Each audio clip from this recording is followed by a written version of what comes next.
બનાવટ કરવા વાળાને તાળ નથી. જેમ પાણીમાં નીકળે ને, પાણીમાં તમે જો વેચવા વાળા બનાવે. હમણાં પાણી વાળો મારી ઘરે આવ્યો હતો. આ મોટો વાહન લઈને આવ્યો, 4-5 જણા આવ્યા. આમ ટેબલ ગોઠવું અને આમ સાધન ગોઠવું, આમ પીન નાખી. મને કે તમે જોજો સાહેબ, છો ને તમે કલ્પના નહીં કરી હોય એવું તમે પાણી પીતા છો. હું એ વાત કરો એ કે હા લાવો પાણી.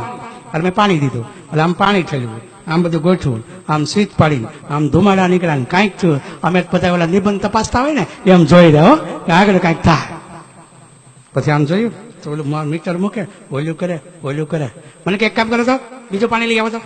એટલે મેં બીજું પાણી લઈ આવો, પાછું નાખ્યું, પાછું ચાલુ કર્યું, પાછો ધોવાલા નીકળ્યા, પાછું મીટર મૂક્યું, પાછું જોયું.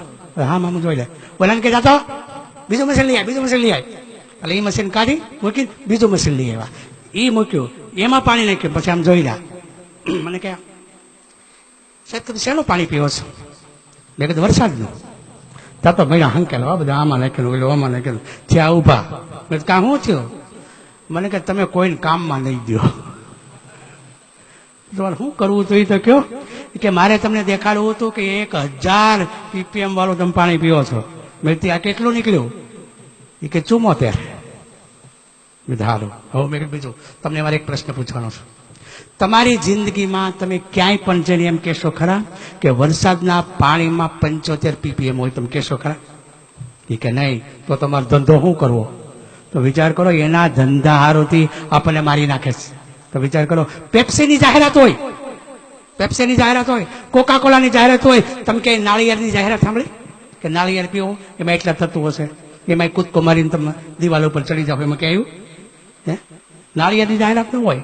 દાંતણથી દાંત ટકે છે એવી જાહેરાત ન આવે. બ્રશની જાહેરાત આવે. અને બ્રશ આપણે એવા ઘસ્યા ને કે નકરા બ્રશ વધ્યા,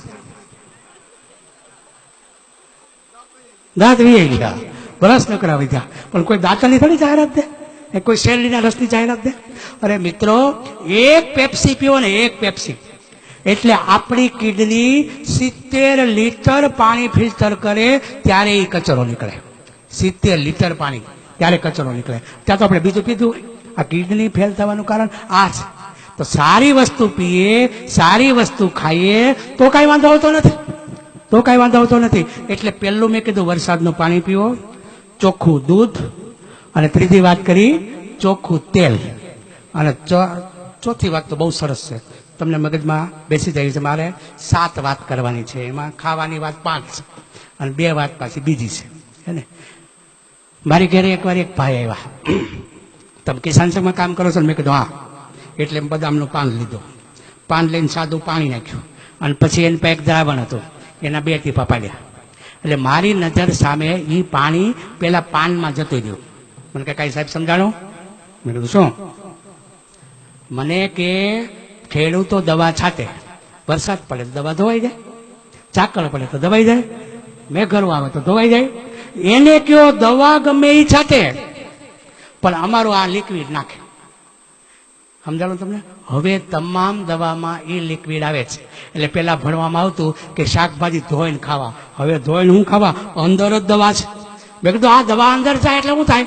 મને કે આ દવા અંદર જાય ને એટલે એને કીડી ન ખાય, મકોડી ન ખાય, ઈલ ન ખાય, ભમરી ન ખાય. મને કે આને કોઈ ન ખાય. મેં કીધું કોણ ખાય? વિચાર કરો. આપણને માનવ જાતને ખબર નથી શું ખવાય ને શું ન ખવાય. મિત્રો, આપણે બુદ્ધિ વગરની ભેંસને ગણીએ છીએ. ભેંસને આપણે બુદ્ધિ વગરની ગણીએ છીએ. કોક દી કખતરો કરજો, અંધારે ગમાણીમાં બાંધવાની, અંધારે કોઈ ભાડે નહીં એમ બાંધવાની.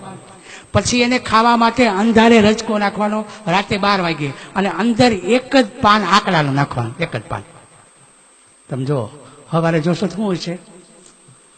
આકડન પાન પડ્યું છે, રજકો ખાઈ ગયો છે. મારે કહેવાનું એટલું છે કે બુદ્ધિ વગરની ભેંસને રાતના 12 વાગ્યે અંધારામાં ખબર પડે છે કે શું ખવાય ને શું ન ખવાય.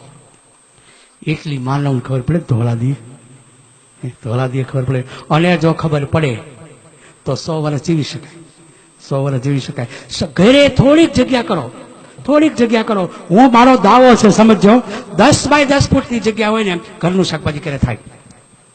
અને ઘરનું શાકભાજી ખાવ, બીમારી કોઈ દિવસ ના આવે. ઇઝરાયલ માત્ર 1 ફૂટ જમીનમાં, સમજો 1 ફૂટ જમીનમાં ઘરનું શાકભાજી ઘરે કરે છે. ઘરનું શાકભાજી ઘરે કરે છે. કેવી રીતે? 6 ઇંચ કે 8 ઇંચનો એક પાઇપ લે પ્લાસ્ટિકનો, આમ ઊભો કરી દેવાનો. એક કાણું અહીં પડે, એક અહીં પડે, એક અહીં પડે, એમ અલગ અલગ અલગ કાણા પડે. પછી એની અંદર માટી ભરી દેવાની અને ખાતર નાખી દેવાનું. અહીં એક રીંગણીનો છોડ હોય, મરચીનો હોય, ઉપર કારેલા દુધિયાના એવા છોડ હોય, એવા છેક સુધી છોડ વાવી દેવાના. ઇઝરાયલમાં તમામ મકાન ઉપર માથે પ્લાસ્ટિક નાખી દેવું ફરજિયાત છે. એટલે મેઘરવો પડે ને એ સવારે લીટર 1.5 લીટર પાણી ભેગું થાય. એ પાણી આ પાઇપમાં નાખે એટલે આખો દિવસમાં બધું પી જાય અને સવારે 1/2 લીટર તોય નીતરે. એ ફૂલ છોડને નાખે. ઇઝરાયલના તમામ લોકો ઘરનું શાકભાજી ઘેરે પેદા કરી લે છે. એટલે એના ખેતરનું શાકભાજી બીજે દિવસે હેલિકોપ્ટરમાં જઈ અને અમેરિકામાં વેચાય છે. અમેરિકામાં વેચાય છે. આપણે ઘરનું શાકભાજી ઘેરે ન કરી શકીએ? મારે ઘરનું શાકભાજી ઘેરે થાય છે અને કોકને આપી શકાય એટલું થાય છે. આવજો મારી ઘરે, બ્રાહ્મણ સોસાયટીમાં અમરેલીમાં રહું છું. એવું સરસ મીઠું થાય છે. મને ખબર છે કે ઉનાળામાં આપણે રીંગણા ના ખાઈએ, પણ ઘરના હોય ને પાણી પાતા હોય ને તો થાય છે, ખવાય એ રીંગણા.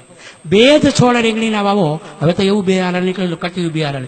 2 જ છોડ વાવો, 3 વર્ષ તમારે રીંગણાના લેવા પડે. 3 વર્ષના લેવા પડે. મારે ત્યાં અત્યારે લીંબુડી છે, 10 લીંબુના ઝુમખા આવ્યા છે. બધા મારી ઘરે લીંબુડી જોવા આવે છે. મારી ઘરે શેરડી છે અત્યારે. ગયા વર્ષે એ શેરડી ફોનના થાંભલા જેવડી થઈ હતી, એવડી મોટી શેરડી થઈ હતી. અમે રવિવારે બધા કામ કરીએ અને પછી શેરડી ખાઈ.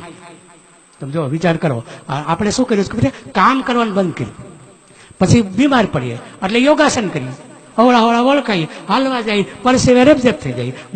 મહિલાઓ છે ને એ કામ વાળી રાખે અને પોતે જીમમાં જાય. એલા ઘર કામ કરો. આપણા બાપ દાદા ક્યાંય વળ નહોતા ખાતા, ઘેરે વળ ખાતા હતા. વળ તો ખાવાના જ છે.